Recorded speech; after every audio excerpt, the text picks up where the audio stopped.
assalamu aleykum bandiraɓe halpulareɓe kala mbiyo mbimi goto moɗon foof salminama inde mum e yettode mum kasmaron wonde foof e États-Unis e Canada on calminama no fewi ko min musidɗo moɗon Bintou Oumar arte moɗon fade yewtere campagne électorale du parti so Allah jaaɓi le 30 juillet donc oɗon gandi kamin candidat uji à la base min guinno wonde ko candidat indépendant mais aɗa andi avec les failles administratives il faut daña plus de 30 000 signatures dans 7 régions différentes ganduɗa noon ɗo e Amérique du Nord wona ko weeɓi surtout so tawi noon politique tan wona golle ma aɗa liggowo banggue goɗɗo altine ha aljuma liggoto so samedi dimanche tan gueɗa waɗede campagne e foof donc wona ko weeɓi pour yaade ha Sénégal ne jeewoya signature uji e foof donc min luɓima goto bulletin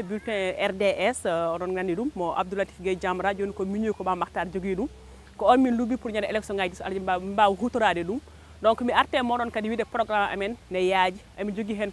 tobbe jeeɗiɗi ganduɗa min kaali hen tobbe jeeɗiɗi ɗi noon kettiɗo yeeso woni banggue passeport banggue papier ji ɗi men wonɓe ɗo Canada ɓe parfois yiɗata yaade Sénégal so tawi passeport ma waɗi expiré il faut jaaha ambassade tottuma ko wiyete sauf conduite pour mbawa ruttade Sénégal daña passeport parfois noon tottuma goto ɗum ɗon e lettere ganduɗa sa yeehi ha frontiére kan Amérique ɓe duttinte walla ɓe gudduma mbima pour a rutto wuuro ma so gummida to par ce que ala passeport ma donc ɗum men banggue papier ji ɗum woni probléme men ɗo e Canada somin gummima hon kadi boni sa ari famille o no fuddo hewde ñande foof ko ñagaka Allah ko hay goto yiida taux de décès on yimɓe cankone ɓeyɗo e hewde à chaque fois so décès ari minen asa min jaaha dame yimɓe amin pugga amin ñaago kalis donc min wa dañde goto fond mo ganduɗa mo wallu wonɓe ɗo henne ɓe kala juddo so Allah waɗi hunde ko wonko heewi foof mbawa ruttade mofteɗa so sara kureji ma ɗum kay programme men jeeya kadi ko faye banggue kadi woni taxe les taxes ɗum ɗo henne banggue aéroport sa danno e foof yimɓe 80% biyemen d' avion ɗi foof ko des taxes joɓet hen ganduɗa fayi kay poste laamu fayi neɗɗo ummo ɗo henne Canada walla ummo Amérique faye Côte d'Ivoire ɓuuri webde ko enen gummo ɗon ɗo henne Amérique du Nord jeehen Sénégal donc ɗum kadi ko harde ganduɗa foti ko waɗede pour laamu o waɗano waɗi hen usta taxe ji ɗiɗon par ce que laamu Ablaye Wade waɗano e but o wonno ko aéroport kesso ñasso wawa mahede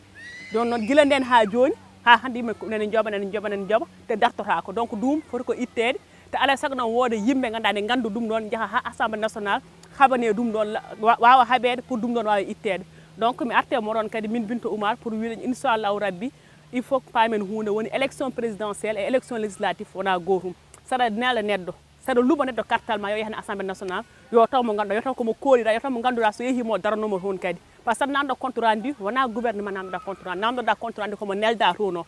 donc bilan wonta bilan présidentiel ko bilan wonata député ma fototo bilan législative muɗum mais arte oɗon banggue kadi pour wiide élection ngaji jiiɗo henna diaspora goto e meɗen foof bulletin muɗum foti ko contude pour la communauté foti ko contude pour enen wonɓe ɗo henne ɓe Allah hokki meɗen dañde possibilité wadde choisir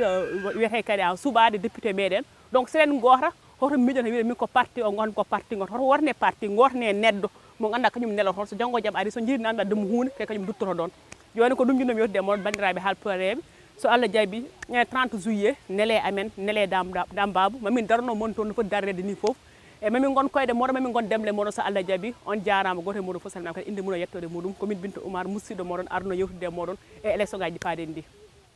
assalamu aleykum wa diaspora bi man la Bintou Diallo ma des tayde waxtaan ak yéen ci élection yi ñu jëm le 30 juillet inchallahu rabbi dimanche tay bi bu delsi nañoo war a tànn suñu ndaw ku ñu war a représenter assemblée nationale donc man je tenais vraiment à mettre le point ci benn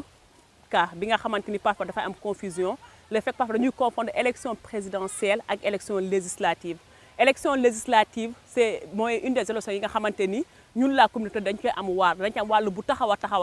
ndax am nañu opportunité am nañu possibilité tànn ku ñu doy mu dem représenter ñu assemblée nationale te su boobaa tamit bu ñu laajte suñu bilan moom la ñu laaj suñu bilan du dem di ko laaj chef de parti du ko laaj président moom la ñuy wax bu ñu la yónnee lan nga ñu fa taxawal lan nga ñu fa waxal est-ce que nga xeex nga suñu doléance waaw wala déet mu mën ñoo tontu donc am na ñi nga xam ne dañuy def benn amalgame mooy lan mooy dañuy nekk fii naan man damay voter chef de parti bi laay voter boo ko nee chef de parti kan moo koy représenté fii mu ne la xaw ma ko mais man damaa bëgg chef de parti bi moom laa bëgg a voter ndax dama kaa bëgg man leen waa wax ngeen dëgg mais chef de parti boo ko votelee tey jii bu fekkente ne moom nga voter moom li Sénégal lay nekk député ci benn arrondissement ci benn communauté lay nekk député du nekk député pour la diaspora te alors que ñun suñu vote la diaspora dafa war a compter fii dañoo war a tànn nit ki nga xamante ñun ñoo koy mandat ñun ñoo koy yóbbi boo voté ci parti bi léegi chef de parti bi ki koy représenté fii la question ko bi est-ce que kooku am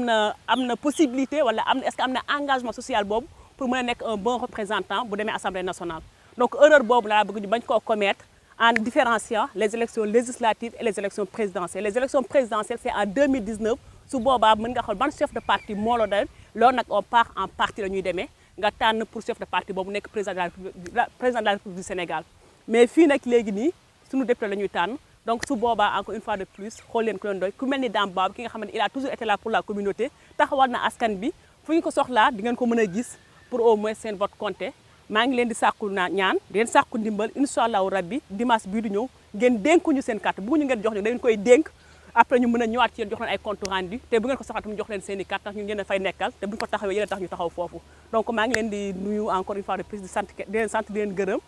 jërë ngeen jëf merci beaucoup. léegi sunu bulletin mi ngi nii mooy bulletin bu mauve bi li ñu koy ràññee mooy tigre bi ñu naan segg ci olof ak photo Mame Makhtar mi nga xamante moom moo jiite RDS mooy parti bi nga xamante ni ñoom lañu jël seen bulletin moom la ñu utiliser incha allah rabi le 30 juillet ma répété waat ko maa ngi bamtuwaat bulletin bu mauve la am tigre bi ci wet bi ak Mame Makhtar ci côté bi donc jërë ngeen jëf mbokk diaspora yi waa Canada waa États-Unis ak waa Océanie merci beaucoup.